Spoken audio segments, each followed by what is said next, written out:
何らかの爆発があった模様ですが、普段と変わらない砂漠地帯が見られますね。In other news, production on yet another pointless Hollywood prequel will begin very soon. Yeah, same thoughts too. We open this week with Hoshino flashing back to her meeting with the Anti-Spiral, which, let's face it, if there were any character in this show who would be able to confront a race of super powerful intergalactic fascists, it would be her. He was offering her a chance to transfer to another school in the most Faustian way possible, even though we haven't even got to the Gehenna yet. Also, did you know that this Precure could also play shonen roles really well? But yeah, speaking of whom, the prefects were having a little back and forth between Akko and Hina, with the former handwriting her apology letter for the events of last week. So, like, is this part of her punishment, or do they just not have computers in hell? What's up? Anyway, while we were getting some very long and low-angle shots of these girls, yeah, we get it, everyone wants to be stepped on by the lowly, Hina seemingly explained her connection with Hoshino, which seemed to be limited, but regardless, Gehenna had recognized her as a threat, in spite of how she usually acted. And almost immediately, Hina invalidated her previous claims of not really being her. I mean, I guess you could say that they did meet face to face on the battlefield, but still kinda stretching it when you clearly know a lot more about her.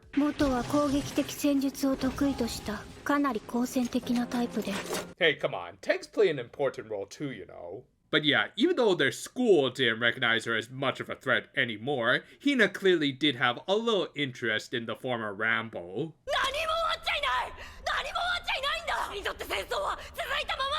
Seriously, I think Yumi Hanamori is low-key one of the best VAs in the industry today. Meanwhile, the 68ers were moving shop after the events of the last couple of episodes led to both the prefects and their clients targeting them for their many failures. Of course, they probably could have resolved at least some of their issues by selling out Abydos, but in a nice bit, Aru chose moving out of her precious office over betraying those who she had just shared an awesome fight sequence with.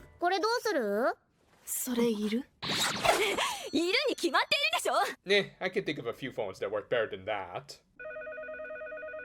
The cheese phone! Truly an emergency. Though Haruka did agree with her, most likely to distract from the fact that most of this was still her fault. Granted, they probably would have needed to leave anyway, as they were behind on their rent, but hey, squatting is a bit of a trend these days. Anyway, before the 6 years could make their way to Arakawa, Shiroko paid them a little visit after finding a familiar-looking bag at the remains of Shiba Ramen.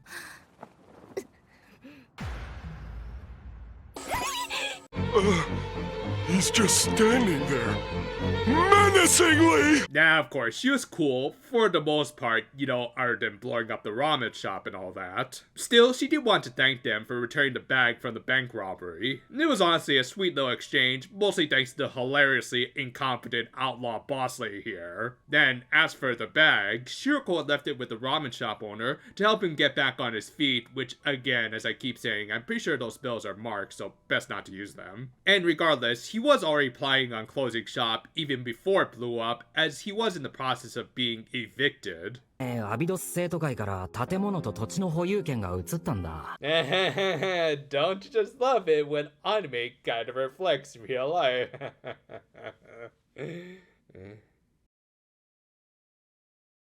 But yeah, even though apparently the whole autonomous zone was supposed to be regulated by their school, Kaiser Corp had already gained ownership of several locations, which shouldn't be that much of a surprise since they already were so much indebted to them. Also, again, the whole autonomous zone. I'm pretty sure a school, much less one being kept afloat by 5 high school girls, shouldn't have that much authority. Meanwhile, we cut back to Hoshino and, oh yeah, the guy who was supposed to be the player character, right? Yeah, apparently Sensei was supposed to have that earlier encounter with the 68ers instead of Shiroko, but I guess it was changed to her in order to give her more closure with Aru, even though I would argue Sensei also needs some, as well as some screen time to remind us that he is the main character.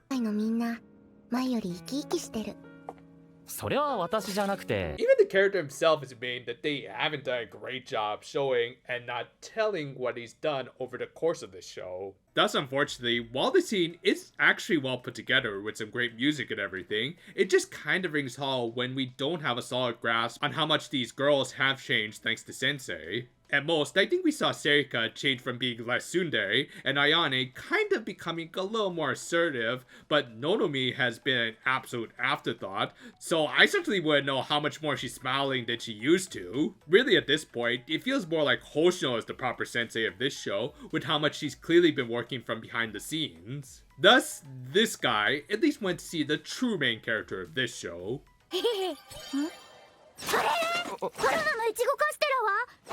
Now you see, Fujiwara, this is what happens when you don't have Shirogane around to keep your senses sharp. Also, I just love how this girl has easily the most expressive halo in the whole show. Anyway, he asked her to look into Kaiser Corp, and geez, I didn't realize this girl was even shorter than Lala. Anyway, the rest of the task force also reported back their own findings about Kaiser Corp and how much of an iron grip they had managed to wrap around the neck of the Autonomous Zone. Understandably, things were starting to feel a little dire, so Hoshino had to come up with the best solution possible, which turned out to be looking at clouds. さらにその下にあるのはクラゲかな Funny, I thought the jellyfish only came out at night. Really good show, by the way. Check it out if you haven't. Nah, but seriously, this was another good scene that showed off the true power of this club president, which was just being the glue that held everyone together by appreciating the little things in life, like stopping and smelling the flowers. Well, that and possibly being a predator. Like, seriously, why has anime become so obsessed with the hands lately? With that though, the episode ended after the credits, when I swear they were building up a jump scare in Shiriko's mirror here. Like, am I the only one who thinks that when there's a girl in a bath scene? Anyway, we did kind of get one after some very ominous crows did something absolutely horrifying. They stole Shiriko's cookies! And also knocked down a precious ornament, but the cookies are what are really important. While this episode was actually one of the stronger ones in terms of character and lore building, it also ended up exposing some of the weaker elements in its writing. While it is always great to see more of the 68ers, and Hoshino is really starting to grow on me, it's also a bit of a pity that Sensei has taken a bit of a backseat in spite of how much everyone is hyping him up. Again, I've never played the original game, so I can't say for sure, but it really does feel like we're missing some important scenes and context to really sell the casual viewer on why Sensei is so important to this plot.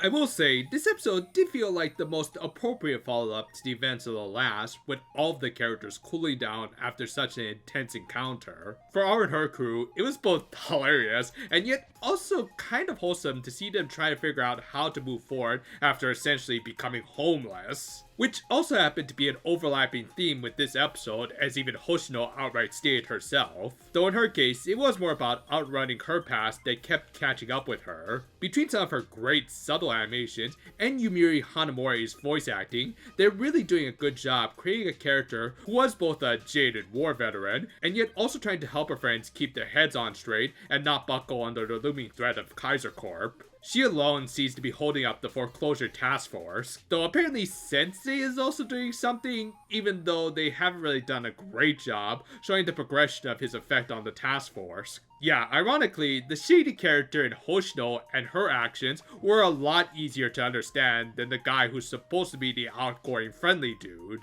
Again, I know he was supposed to do a little more in this particular episode, so it does make me wonder how much context we're missing from the original game. And I get it, the player character shouldn't necessarily be the most interesting character in a gacha game, but they should at least feel like a significantly important one. Regardless though, I did enjoy this episode overall for the great subtle character building for Hoshino and the intrigue being built up around Kaiser Corp's machinations. Sensei may be lacking in presence, but at least his waifus are picking up the slack by ironically slacking off at times. Thank you for watching, and as usual, be sure to check out some of our other videos on this channel if you want. We're gonna have some longer format pre-care videos over the summer, as well as maybe even expand out our seasonal anime schedule depending on my regular work schedule. So do look forward to it. Until then though, farewell for now my friends, and やっぱコンビニ店員より山梨でキャンプしたいな well, you can totally do that just as soon as you put the guns down.